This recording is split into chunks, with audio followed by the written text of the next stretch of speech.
All right, Game On Magazine has come down to Pretoria Boys Water Polo Festival, and we've met up with first team coach Jacques Erasmus, who has coached the boys to #1 in the country. Jacques, what have you implemented to get the team to be #1 in the country? You know, it's taken a lot of work, about a year and a half now, putting and implementing the right structures and systems. We have a lot of gym work in place, off-season work, a lot of work outside of the pool that wasn't in place previously.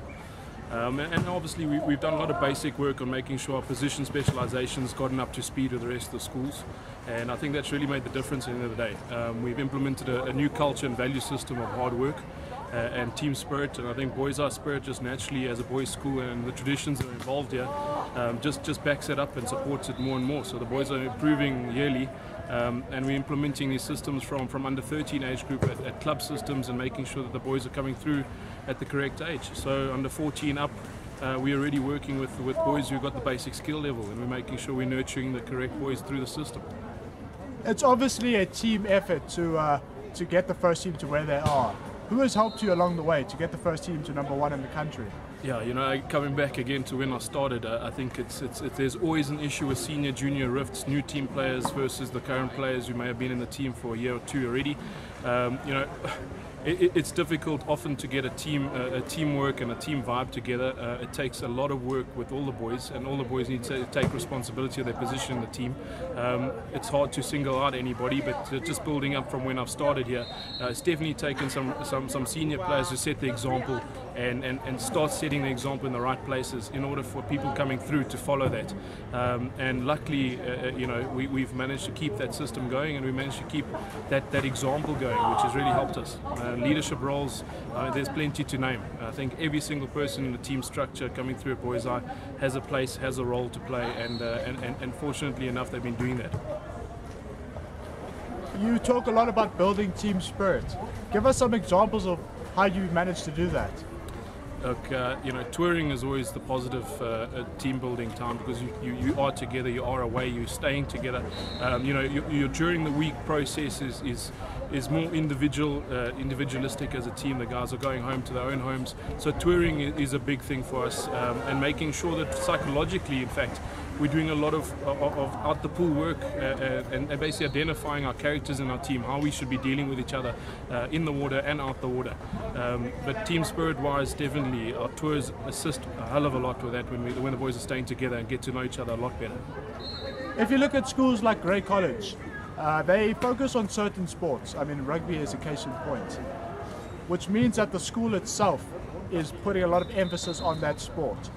Boys High's water polo, you know, has it always been a case of that there is support for the sport, or has it grown over the years?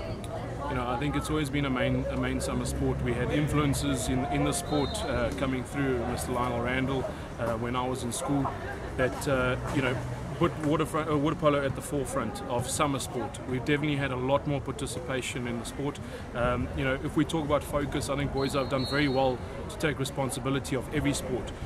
We're doing fantastically in a number of sports, and our main focus doesn't necessarily always have to be on the main sport in that season. So from a Boys Eye's perspective, I think they've taken responsibility by getting the right people in, the right structures and the right system into the sports that matter, and I can only commend them for that.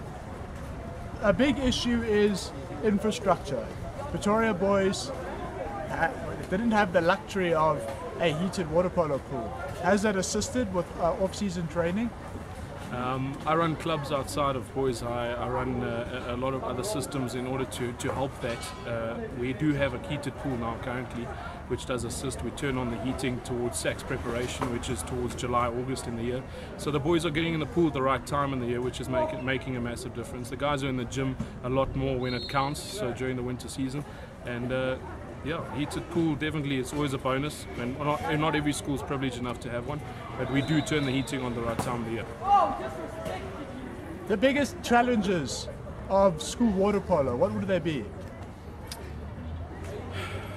Sure, that's a tough one. You know, we face with challenges daily. I think boys' school life is a hell of a demanding. So challenges wise, I think it's balancing. From a schoolboy's point of view, it's how to balance your life, how to time manage your life, and to get the most out of your players. boys at this school are having to time manage academics, cultural activities, school life, family life, all of that. And to be honest, it's one of the biggest challenges to get everyone to improve and time manage themselves to get the most out of everyone in the pool. Let's talk a little bit about yourself, Jacques. You captained the school in 2006. What have you gone on to do after water polo wise? After school, I left school, travelled overseas, did 4 years overseas in the yachting industry. I've come back and I've made a business out of water polo. I started a junior water polo club for Pretoria. I think a lot of my emphasis in the last couple of years has been nurturing and growing water polo talent in Pretoria itself, not even only focusing on boys high, but in fact all 3 or 4 major schools that play water polo, including the girls. As I said, I've made a business out of it. I've also run a tutoring business, and I'm currently now into project management full time. So water polo is still a passion and becoming more and more a hobby of mine. Tell us a bit about your coaching philosophy. What do you emphasize on, and how do you get the boys to understand you so that you can create a better team? Yeah, it's taken a while. Like I said, implementing any system does take some time. One of our biggest things is hard work and never give up spirit. So we emphasize those 2 aspects a hell of a lot. And in addition, we make sure and clear to the boys that how you practice is how you play. And that's very evident. The boys have luckily been able to learn from that experience. So from a coaching philosophy, I've also believe in putting in the right values within a team. And is there necessarily the best team on the day the team that wins, or is it in fact the one that has the correct values? So that background and that psychological spirit and confidence from the boys is in fact helped me as a coach to understand what and how to get the best out of them. So from a coaching philosophy, definitely hard work and understanding that the team is there for each other, 100%. Water polo in South Africa, is there money in the sport to develop it, or is it like other sports such as gymnastics that struggle financially? Yeah, tough question. I think private sector, as I said, club and all of that. In a development aspect purely, we do struggle. A lot of it is taken on privately. It's a fantastic sport. I think any minor sport in South Africa, like water polo, does struggle, and I'll agree with you there that water polo is in a point that to develop the sport is harder than most.